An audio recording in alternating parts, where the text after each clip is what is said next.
13 अप्रैल 2025 मेरठ के अकबरपुर साददा के रहने वाले अमित को सुबह सुबह उसका 5 साल का बेटा चाय के लिए जगाने आया था। घर के ग्राउंड फ्लोर पर सो रहे अमित जब काफी कोशिशों के बाद भी नहीं जागा तो उसके बेटे ने कंबल को हटाया, अपने पिता को उठाने की कोशिश की, लेकिन जैसे ही उसने अपने पिता के ऊपर से कंबल को हटाया तो उसकी चीख निकल गई, क्योंकि उसने देखा कि उसके पिता के कंबल में एक सांप बैठा था। बच्चे की चीख सुनकर उसकी मां यानी अमित की पत्नी रविता भागते हुए वहां आई और यह मंजर देखकर चिल्लाने लगी। यह वाकया मेरठ के भस्मा नाम के एक छोटे से गांव का है, इसलिए शोर सुन आसपास के मोहल्ले वाले भी इकट्ठा हो गए। घर पर उस वक्त अमित की वाइफ रविता, उनके 3 बच्चे, अमित की मां और पिता विजयपाल थे। अमित का शरीर चारपाई पर बेजान सा पड़ा था, उल्टे हाथ की तरफ एक सांप बैठा हुआ था।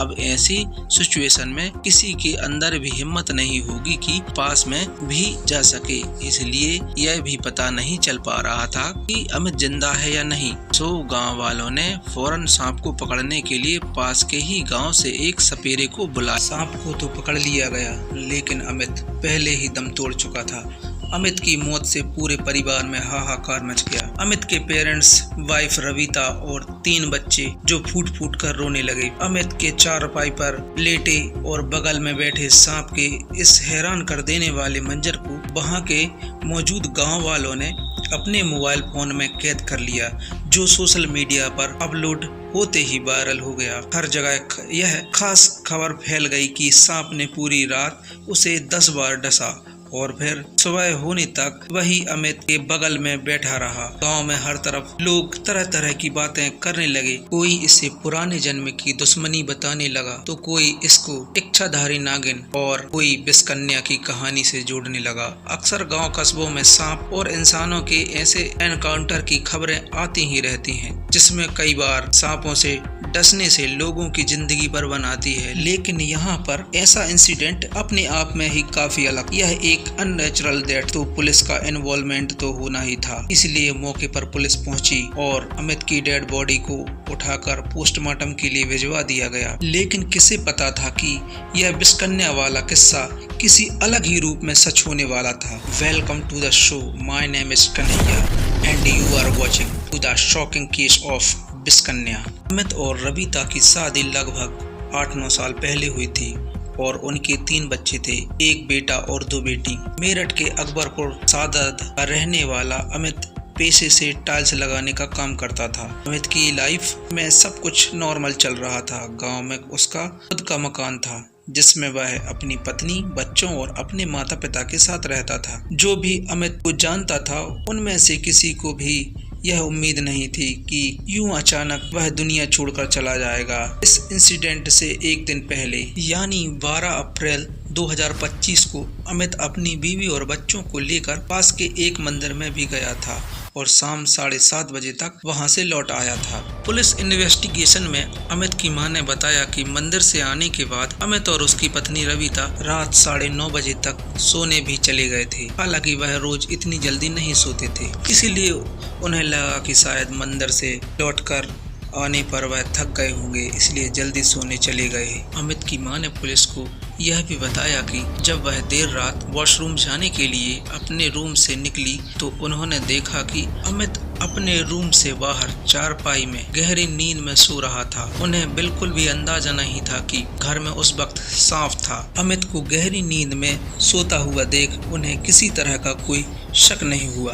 अब देखने में तो यह एक सिंपल सांप का काटा हुआ केस लग रहा था, जिसमें पुलिस को अमित की मौत में 2 दिन के बाद तक भी कुछ ऐसा समझ नहीं आया इससे शक पैदा हो। अब तक तो सबकी नजरों में इसका गुनहगार वह सांप ही था, लेकिन 2 दिन बाद 16 अप्रैल 2025 को आई पोस्टमार्टम रिपोर्ट ने इस केस को तस्वीर ही बदल दी, क्योंकि पोस्टमार्टम रिपोर्ट के अकॉर्डिंग अमित की मौत सांप के जहर से नहीं बल्कि गला घोटने से हुई थी। यानी किसी न किसी ने तो रात के अंधेरे में अमित का मर्डर कर दिया था। सादात जैसे छोटे शांत गांव में एक कत्ल ने सभी के दिल में दहशत भर दी। पुलिस ने जांच शुरू की और अमित की फैमिली मेंबर्स से लेकर पड़ोस तक सबसे पूछताछ की। क्योंकि गांव कस्बों में कोई भी बात आसानी से छुप नहीं पाती। इसलिए इसी दौरान पुलिस के कानों तक जो बात पहुंची, उसके बेसिस पर पुलिस ने अमित के घर जाकर उसकी वाइफ रविता को अपनी कस्टडी में लेकर इन्वेस्टिगेशन करना शुरू कर दिया। मेरठ में ही इस जगह मात्र 35 किलोमीटर दूर हुए मुस्कान और सौरभ ड्रम केस से लोग पहले ही हैरान थे। ऊपर से अब एक और पत्नी का यूं हिरासत में लिया जाना अपने आप में एक सनसनी बन गया था। लेकिन इससे ज़्यादा चौंकाने वाले तो वह खुलासे थे जो रविता ने पूछताछ में उगले। ऐसे खुलासे जिसने आखिरकार लोगों की इच्छाधारी नागिन और बिस्कन्या वाली बातों को सच साबित कर दिया था। लेकिन एक ट्विस्ट के साथ साल 2004 अमित की मुलाकात अमरदीप के नाम वाले शख्स से हुई थी। अमरदीप भी अमित की तरह टाइल्स लगाने का काम करता था। एक ही प्रोफेशन में होने के चलते दोनों में अच्छी दोस्ती हो गई। यह दोस्ती इतनी जल्दी इतनी गहरी हो गई कि अमित अब अमरदीप को अपने घर बुलाने लगा। लेकिन दोस्ती की तरह घर में दाखिल हुए अमरदीप का अफेयर अमित की ही वाइफ रविता से शुरू हो गया।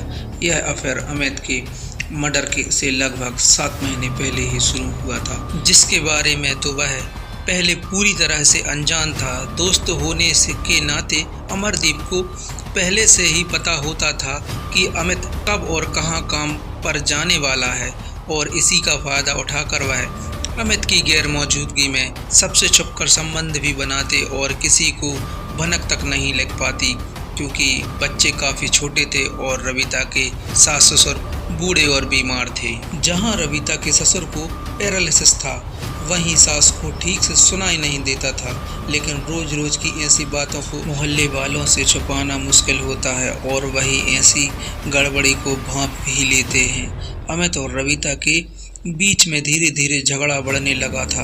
गांव वालों से रविता के कैरेक्टर को लेकर यह बात भी पहुंच गई थी। अमित ने जब रविता का फ़ोन चेक किया तो उसमें मिले अमरदीप के मैसेज से यह कन्फर्म हो गया।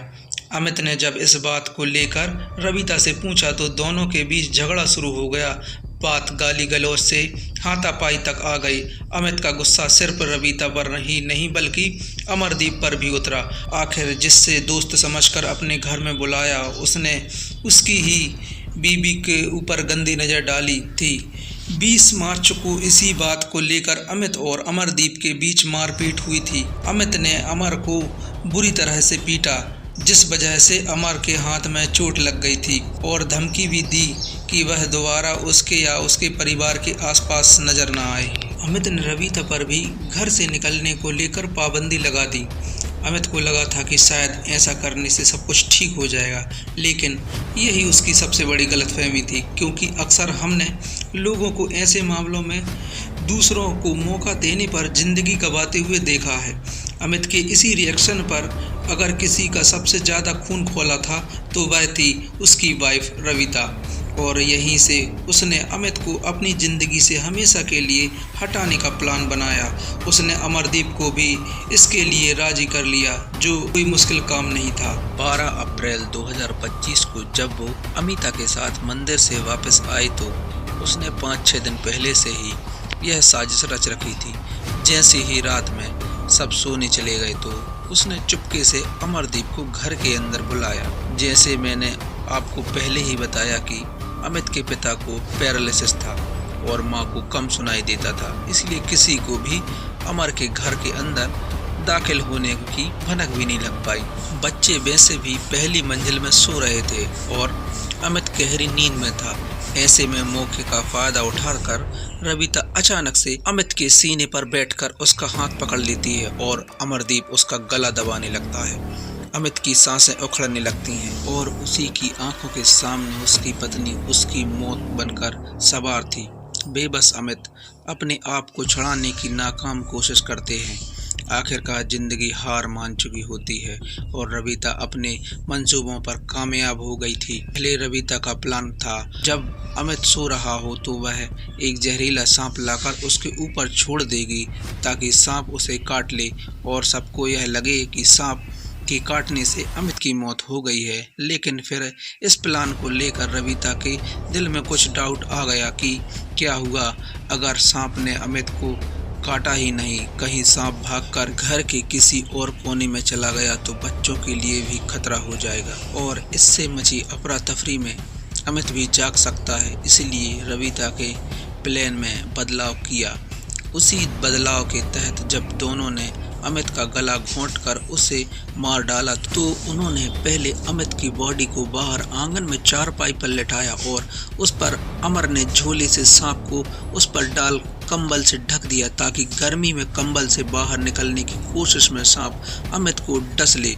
यह सांप अमर दूसरे गांव के एक शख्स से खरीद कर लाया था। देर रात जब अमित की मां वॉशरूम के लिए उठी थी तो इतनी गर्मी में अमर को कंबल ओढ़े देखकर उसे थोड़ा अजीब तो लगा था, लेकिन उसे गहरी नींद में सोता हुआ समझ इस बात पर बिना ज्यादा गौर किए वो वापस चली गई। लेकिन कहते हैं ना कि कत्ल कितना भी सातिर क्यों ना हो, कहीं ना कहीं गलती कर ही जाता है और इस केस में भी ऐसा ही हुआ। मेरठ के पास एक गांव है महमूदपुर सिखेड़ा, जिसे सपेरों का गांव कहा जाता है और इसी गांव के एक शख्स से उसने जागरण के नाम पर 1000 रुपए में यह सांप खरीदा था, जिसे घोड़ा पछाड़ धामन या इंडियन रेड स्नेक के नाम से भी जाना जाता है। घोड़ा पछाड़ नाम उसे उसकी फुर्ती और स्पीड की वजह से मिला है, लेकिन इसमें जहर नहीं होता है और यही बात रविता और अमरदीप को पता नहीं थी। सबसे बड़ी बात तो वो यह भूल गए कि पोस्टमार्टम में तो सारा सच सामने आ ही जाता है। पोस्टमार्टम में किसी भी तरह के जहर का कोई जिक्र नहीं था और ऊपर से गले, चेहरे और ओंठों पर कट के निशान थे। पुलिस ने महमूदपुर गांव से प्रीतम नाथ नाम के सपेरे को पूछताछ के लिए उठा लिया, जिन्होंने बताया कि यह सांप उनके घर में आ गया था, जिसको उन्होंने पाल लिया था और उनके घर से कृष्णा नाम के लड़के ने चुरा लिया, जिसे अमरदीप को 1000 रुपए में बेच दिया था। फिलहाल पुलिस ने रविता और अमरदीप को अरेस्ट कर जेल भेज दिया है, लेकिन रविता को अपने किए पर कोई पछतावा नहीं है। उल्टा उसने अपने ही हस्बैंड अमित पर सारा ब्लेम डाल दिया। कहते हैं मोहब्बत जब हद पार कर जाए तो वह जुनून बन जाती है और जुनून जब जहरीला हो जाए तो वो इंसान को इंसान नहीं हैवान बना देती है। रविता और अमरदीप की यह कहानी सिर्फ एक मर्डर नहीं थी, यह एक भरोसे का कत्ल था, एक मासूम परिवार के सपनों का कत्ल था। अमित के 3 बच्चों की आंखें आज भी पूछती हैं, माँ आपने पापा को क्यों मारा? और वो सांप जो कभी काटता नहीं, बस एक मोहरा था उस खेल का, जिसे इंसानों ने जहर से भी खतरनाक बना दिया था। क्या यही प्यार है या सिर्फ हवस और नफरत का जहर? फैसला आपके हाथ में है। मैं हूँ कन्हैया और आप देख रहे हैं MP दमू crime the shocking case of Vishkanya. अगर आपको ये वीडियो पसंद आया तो लाइक करें, शेयर करें और सब्सक्राइब करना ना भूलें। फिर मिलेंगे एक और हैरान कर देने वाले क्राइम केस के साथ।